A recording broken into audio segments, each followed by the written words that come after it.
자, 오늘은 율법과 복음, 종과 자유인의 차이를 계속해서 생각해 보도록 하겠습니다.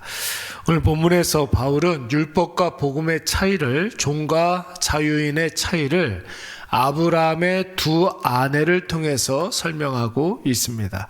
여러분, 아브라함의 두 아내가 누구입니까? 본처는 아브라함이 갈대아 우르에서부터 함께했던 사레, 여러분 나중에 이름이 바뀌어서 사라가 바로 본처였고, 두 번째 후처는 본처의 사라의 몸종이었던 하갈이었습니다. 아브라함이 사라 말고 후처 하갈을 얻게 된 이야기는 여러분 우리가 너무나 잘 알고 있지 않습니까? 아브라함이 사라에게서 아들을 낳지 못하자 사라가 먼저 자신의 몸종이었던 하갈에게서 아들을 낳으라고 해서 아브라함이 하갈을 아내로 맞이하게 되었습니다. 두 아내에게서 각각 한 아들씩 낳게 됐는데, 먼저는 여러분 하갈에게서 이스마엘을 낳지 않습니까? 그로부터 13년 후에 사라가 90세 되던 해에, 아브라함이 100세 되던 해에 아들 이삭을 낳게 됩니다. 그런데 여러분, 하나님께서 약속하신 아들은 누구였습니까? 아브라함 100세, 사라 90세에 낳은 이삭이었죠. 인간적인 소망이 아무것도 없었던 그런 상황에서 하나님께서 오직 은혜로 주신 아들이 바로 이삭이었습니다. 이스마엘은 여러분 그야말로 인간적인 생각에, 세속적인 판단에, 세상의 방식으로 낳은 아들이었습니다. 그래서 우리가 그런 이야기를 하는 거예요. 기다리지 못하면 이스마엘이 되고 기다리면 이삭이 된다. 이스마엘에게는 약속이 없죠. 그러나 이삭에게는 복의 놀라운 은혜를 주신다라는 그런 약속이 있었습니다. 물론 하나님께서는 아브라함의 첫 번째 아들 이스마엘에게도 나름대로의 복을 주신다고 말씀하시기는 했지만, 그러나 하나님이 주시만한 복은 인간적인 노력의 결과인 이스마엘이 아니라 하나님이 처음부터 계획하시고 약속하신 이삭에게 있었습니다. 여러분, 사도 바울이 이 두 아내와 이 두 아들에 관한 이야기를 꺼낸 이유가 무엇입니까? 종과 자녀의 차이를 말하고 싶었던 것입니다. 여러분, 종은 주인에게 열심히 노력하고 또 열심히 노력하고 최선을 다해서 일을 해도 종은 종일 뿐입니다. 절대로 아들이 될 수가 없습니다. 훌륭한 종이 될 수는 있어도, 믿을 수 있는 종이 될 수는 있어도 종이 아들이 될 수는 없는 것이죠. 그래서 여러분, 아브라함이 하나님께서 아들을 주시지 않자 뭐라고 그랬습니까? 여러분, 내 종이 내 아들이 될 수밖에 없습니다. 그런 이야기를 하게 되는 겁니다. 여러분, 종은 절대로 아들이 될 수가 없는데, 그래서 하나님께 간청을 하게 되는 거예요. 아들을 달라고. 그러나 여러분, 아들은 어떻습니까? 아들에게는 존재하는 것만으로도 여러분 사랑을 받습니다. 혹 부모 마음을 속상하게 해도 아들은 아들이고, 실수를 하고 잘못을 해도 아들은 아들입니다. 갈라디아의 성도들이 지금 율법주의자들의 꼬임에 빠져서 내가 뭔가를 해야만 구원을 얻을 수 있다고 생각하고 있는데, 여러분, 율법이라는 굴레에 사로잡힌 종이 아무리 노력을 해도, 아무리 율법을 열심히 잘 지켜도 아들이 될 수 없다라는 것이, 율법에 사로잡힌 자들은 아무리 노력을 해도 그것으로 구원을 받을 수가 없다라는 것이죠. 세상적으로 열심히 노력을 하고 세상적으로 많은 것을 갖추었다 할지라도 여러분, 그것으로 우리는 구원을 받을 수가 없는 것입니다. 여러분, 둘째 아들이 아버지의 재산을 들고 세상으로 나아갔습니다. 허랑방탕하게 아버지의 재산을 다 탕진하고 완전히 쫄딱 망해서 돼지가 먹는 쥐염 열매조차 먹을 수 없게 되자 무슨 생각을 했습니까? 아버지 집에서 일하는 일꾼들, 품꾼들 생각을 한 게 된 거예요. 아버지 집에서 일하는 종들만도 못하구나 내가. 그렇다면 아버지께 찾아가서 내가 품꾼의 하나로 나를 받아주시옵소서 이렇게 간청을 해야겠다 생각하고 아버지께로 돌아갑니다. 그래서 아버지 집에 딱 돌아가니까 여러분 아버지가 어떻게 했습니까?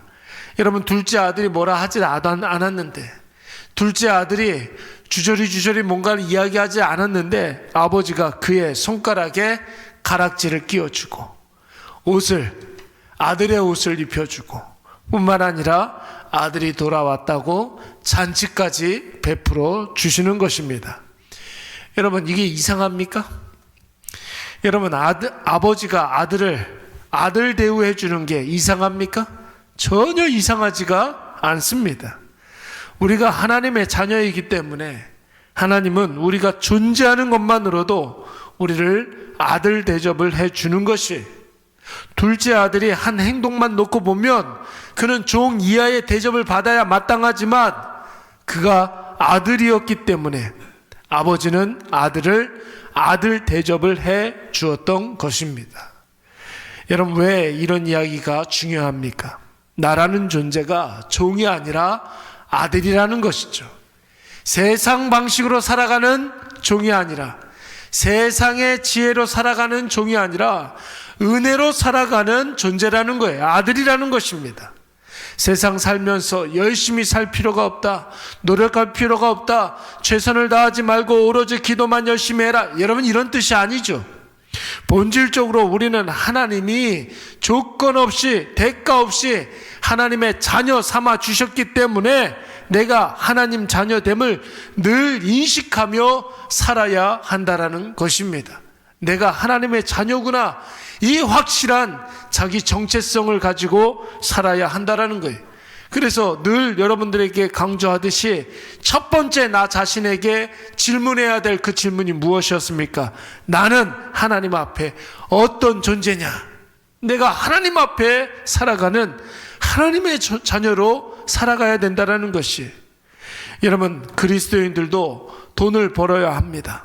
그러나 나 자신을 위해서, 편하기 위해서, 안락한 삶을 살기 위해서, 뭔가를 많이 누리기 위해서 수단과 방법을 가리지 아니하고 돈을 버는 것이 아니라, 여러분 무엇을 위해서? 하나님의 뜻을 이루기 위해서, 하나님의 뜻대로 열심히 자기 삶을 살면서 돈을 버는 거예요.